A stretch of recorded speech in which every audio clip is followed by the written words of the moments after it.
Fahiraman Rodrigue Koné, bonjour. Bonjour. Pourquoi dites-vous qu'il faut repenser la gestion des coups d'État en Afrique de l'Ouest? Je pense que cette suggestion s'impose à la lumière de l'actualité. Nous constatons que la CEDEAO en particulier a de la peine à pouvoir clairement agir sur ces transitions, alors qu'elle avait toute cette influence il y a quelques années. On constate clairement qu'elle semble ne pas réussir à mettre la pression sur les auteurs actuels des coups d'État dans la région. Et l'institution elle-même reconnaît qu'il y a besoin de pouvoir se réformer et s'adapter de sorte à pouvoir faire face à ces crises. Le 24 février passé, qui était le sommet extraordinaire des chefs d'État de la CEDEAO, le président en exercice, le président Tinubu, a appelé un réexamen de l'approche de l'organisation de sorte à traiter ces cas de retour à l'ordre constitutionnel, mais également à enrayer cette dynamique des coups dans la région. Dans votre rapport, vous soulignez le fait que les coups d'État de ces dernières années au Sahel ont été soutenus par une partie de la population. Pourquoi ce soutien ?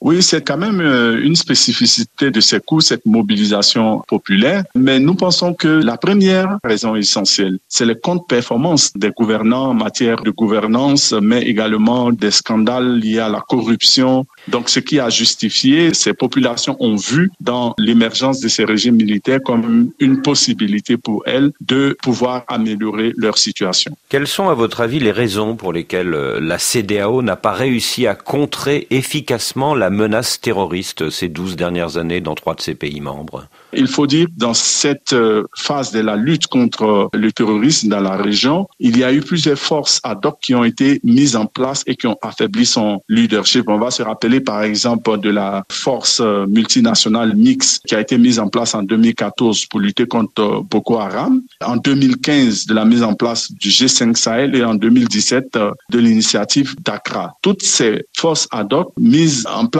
même par des chefs d'État de la région ont donc créé des formes de rivalité institutionnelle et financière qui ont donc porté atteinte au positionnement de la CEDEAO dans la région et ont miné sa capacité donc à gérer cette crise sécuritaire-là. Et quelles sont les raisons pour lesquelles la CEDEAO n'a pas réussi ces 4 dernières années à faire rétablir l'ordre constitutionnel au Sahel, notamment au Niger l'an dernier? En plus de la perte, comme on l'a dit, du leadership dans le domaine sécuritaire, la CEDEAO a eu du mal à gérer les crises politiques qui ont émergé dans la région, notamment les crises des 3e mandats, où sa gestion a été perçue comme du 2 poids 2 mesures, selon qu'il s'agissait d'un coup d'État militaire ou d'un coup d'État institutionnel perpétré par des gouvernements élus. On se rappelle par exemple du cas au Burkina Faso en 2014 ou en Guinée en 2020. La gestion de ces camps ont profondément nui à son image, aux yeux des populations et ont donné des arguments supplémentaires aux autorités militaires dans la région. C'est-à-dire que la CEDEAO a fermé les yeux sur les 3e mandats de Blaise Compaoré ou d'Alpha Condé?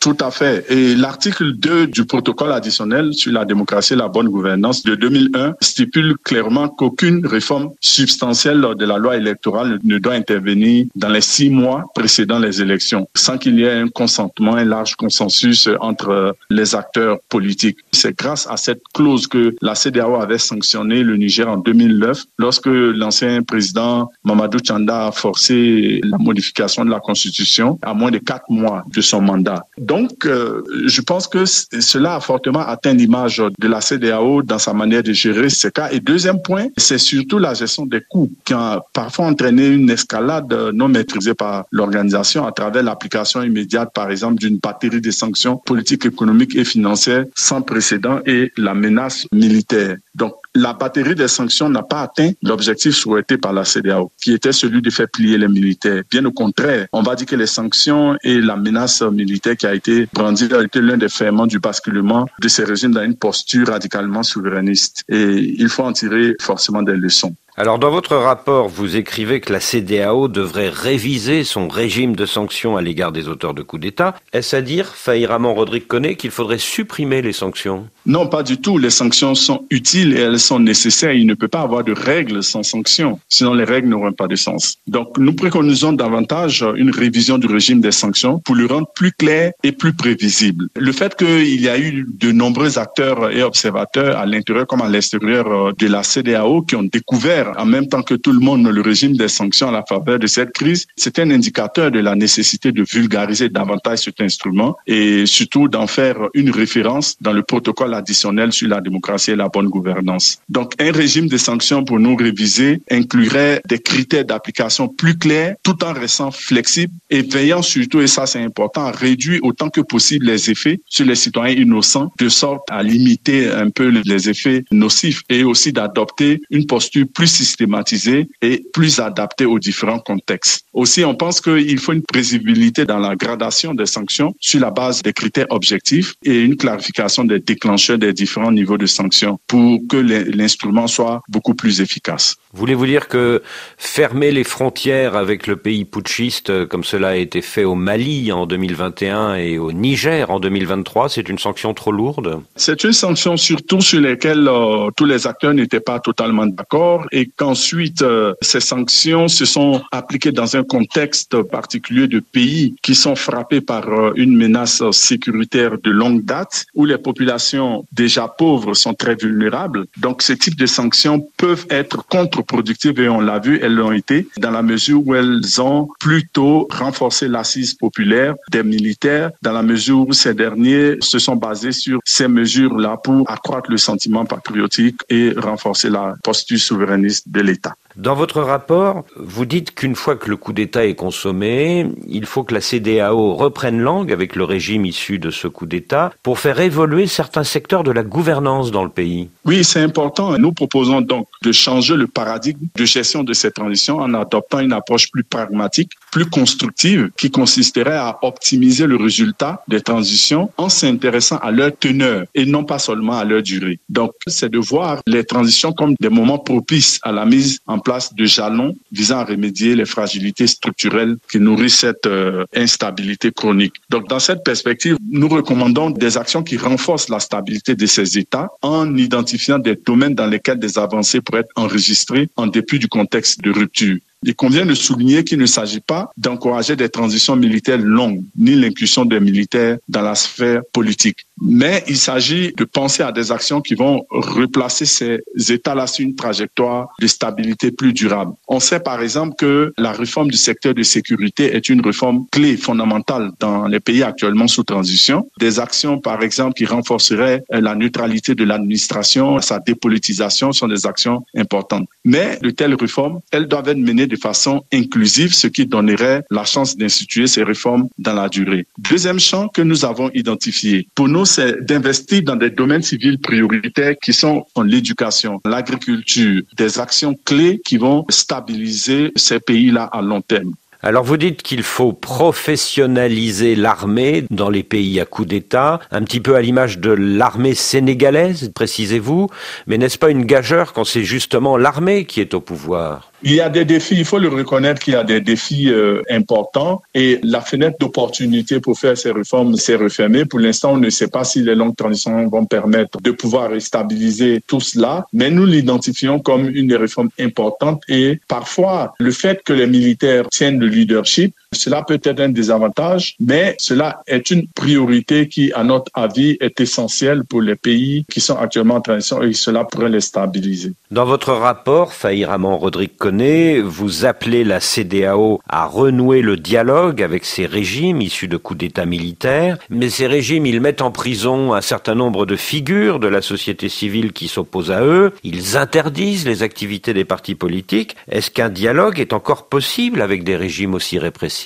Nous pensons que le contraire serait beaucoup plus catastrophique pour ces États. Il faut maintenir le dialogue. D'ailleurs, les chefs d'État de la CEDEAO, au dernier sommet, avaient recommandé de continuer la médiation, ont mis en place un groupe de chefs d'État pour pouvoir continuer le dialogue. Et nous pensons que rompre le dialogue n'est pas la solution, tout en gardant pour objectif les réformes qui sont plus démocratiques, plus inclusives et qui seraient bénéfiques pour les populations. N'oublions pas que la mobilisation des populations dans les rues, les soutiens populaires que ces régimes militaires ont obtenus n'était pas tant une carte blanche, c'était beaucoup plus une volonté de voir leurs aspirations et leurs volontés profondes être réalisées en termes d'une meilleure gouvernance socio-économique des populations Et donc, cela reste quelque chose au cœur. Donc, il faut que ces régimes soient moins répressifs, c'est ça, pour que les réformes soient vraiment inclusives. L'inclusivité des réformes est un paramètre très important pour la reconstruction de la stabilité de ces États. Des réformes consensuelles de sorte à leur donner une plus large légitimité politique, de sorte à replacer ces pays sur une trajectoire plus stable. Que répondez-vous à ceux qui pourraient vous reprocher d'être trop complaisants à l'égard des auteurs de coups d'État? Il ne s'agit pas d'encourager des transitions militaires longues, ni aussi d'encourager l'inclusion des militaires dans la sphère politique. Nous conseillons une approche beaucoup plus pragmatique dans un contexte qui a totalement changé, où les institutions régionales, notamment la CEDEAO, ont du mal à appliquer l'organisation rapide des élections pour des transitions assez courtes. Et donc, une approche plus pragmatique dans un contexte où ces institutions ne sont plus capables de pouvoir imposer ces normes indiquerait à regarder de façon substantielle comment on peut accompagner le contenu de ces transitions en mettant l'accent sur la stabilité de ces États et en également les accompagnant sur des défis structurels que sont par exemple la sécurité, l'éducation, la santé, de sorte à stabiliser dans un long terme ces États-là. Alors, comme vous le dites dans votre rapport, les crises de gouvernance au Sahel ne débouchent pas automatiquement sur un coup d'État. La preuve, le Sénégal. Le nouveau président sénégalais, Diomaye Faye, s'est rendu récemment au Mali et au Burkina dans l'espoir de faire revenir ces pays dans la CEDEAO. Est-ce que sa médiation peut réussir? Vous savez, les nouvelles autorités sénégalaises sont l'une des rares qui aujourd'hui parlent à tout le monde. On a vu les visites récentes du président Diomaye Faye.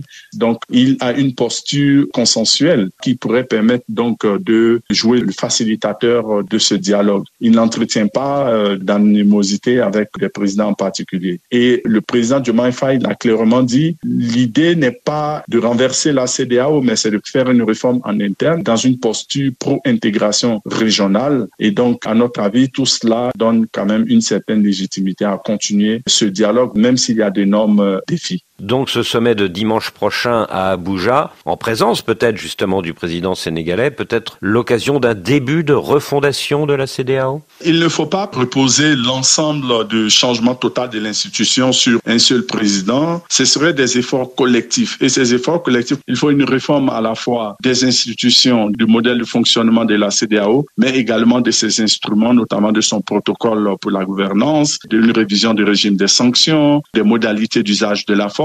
C'est une réflexion collective des chefs d'État qui doivent être également les porteurs de ce changement en posant des actes qui vont dans le sens du respect des principes et des normes démocratiques de l'institution. Faye Raman, Rodrigue Koné, je vous remercie.